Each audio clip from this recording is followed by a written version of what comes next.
Hi అండి. ఇవాళ progesterone గురించి మాట్లాడుకుందాం. ప్రెగ్నెన్సీలో చాలామంది అడుగుతున్నారు, ప్రొజెస్ట్రాన్స్ తీసుకోవచ్చా, న్యాచురల్ ప్రొజెస్ట్రాన్స్ తీసుకోవచ్చా అడుగుతున్నారు. న్యాచురల్ అయినా తీసుకోవచ్చు, సింథటిక్ అయినా తీసుకోవచ్చు, డైహైడ్రోజెస్ట్రాన్ కూడా తీసుకోవచ్చు. సేఫే అది రెండు కూడా.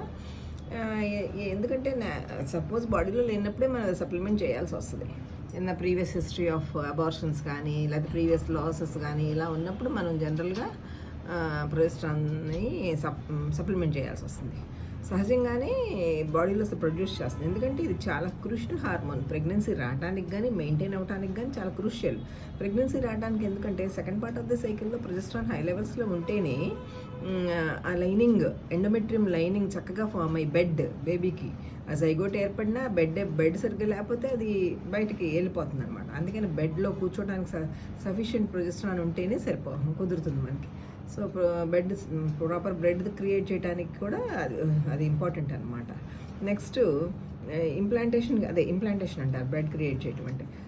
తర్వాత ఫీటస్ని డెవలప్ అవడానికి కూడా హెల్ప్ చేస్తుంది. ఫీటస్ డెవలప్ అవడానికి కానీ, మెయింటెనెన్స్ ఆఫ్ ద ప్రెగ్నెన్సీస్కి కానీ, తర్వాత యూట్రైన్ కంట్రాక్షన్స్ని కూడా రాకుండా హెల్ప్ చేస్తుంది.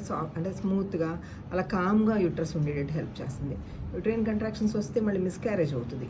ఇంకొంచెం ఫ్యూచర్ ప్రెగ్నెన్సీస్లో కనుక 7th month 6th monthలో అలా ప్రొజెస్ట్రాన్ సరిగ్గా లేకపోతే కంట్రాక్షన్స్ వస్తే ప్రీటర్మ్ డెలివరీస్ అవుతాయి. సో ఇవన్నీ ఏమి లేకుండా ప్రొటెక్ట్ చేస్తుంది. చాలా క్రూషియల్ హార్మోన్ ప్రొజెస్ట్రాన్. ఇది ఎలా ప్రొడ్యూస్ అవుతుందంటే న్యాచురల్గానే ప్రొడ్యూస్ అవుతుంది. ప్రెగ్నెన్సీలో అది హై లెవెల్స్లో ప్రొడ్యూస్ అవుతూ ఉంటుంది. ఇనీషియల్గా కార్పస్ లూటియం మెయింటైన్ చేస్తుంది ప్రెగ్నెన్సీని.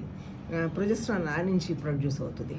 తర్వాత ప్లాసెంటా డెవలప్ అవుతుంది 10 weeks అలా వచ్చేసరికి. అప్పటి నుంచి ప్లాసెంటా ప్లాసెంటా ప్రొడ్యూస్ చేసుకుంటుంది ప్రొజెస్ట్రాన్. సో ఎంతకాలం ఇవ్వాలి ప్రొజెస్ట్రాన్ అని కొంతమందికి అడుగుతారు.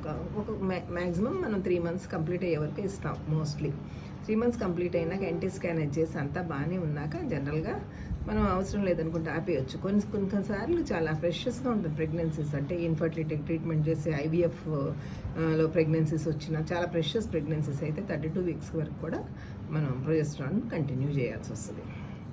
తర్వాత ఇది మెయింటెనెన్స్ ఆఫ్ ప్రెగ్నెన్సీకే కాకుండా లాక్టేషన్ మెయింటెనెన్స్ కూడా హెల్ప్ చేస్తుంది. ఈ మూడు కూడా బాండెడ్ చూస్తుంది ఒక ఉమెన్కి, ప్రెగ్నెంట్ ఉమెన్కి.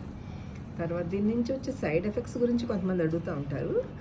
సైడ్ ఎఫెక్ట్స్ ఏంటంటే ఎక్కువే ఉండవు, మోస్ట్లీ సేఫ్ అండి. ఇది మినిమల్ సైడ్ ఎఫెక్ట్స్ ఉంటాయి. బ్రెస్ట్ టెండర్నెస్ అలాంటివి ఉండొచ్చు. కొంచెం హై డోసెస్ అయితే హెడేక్ కూడా రావచ్చు. Okay, thank you.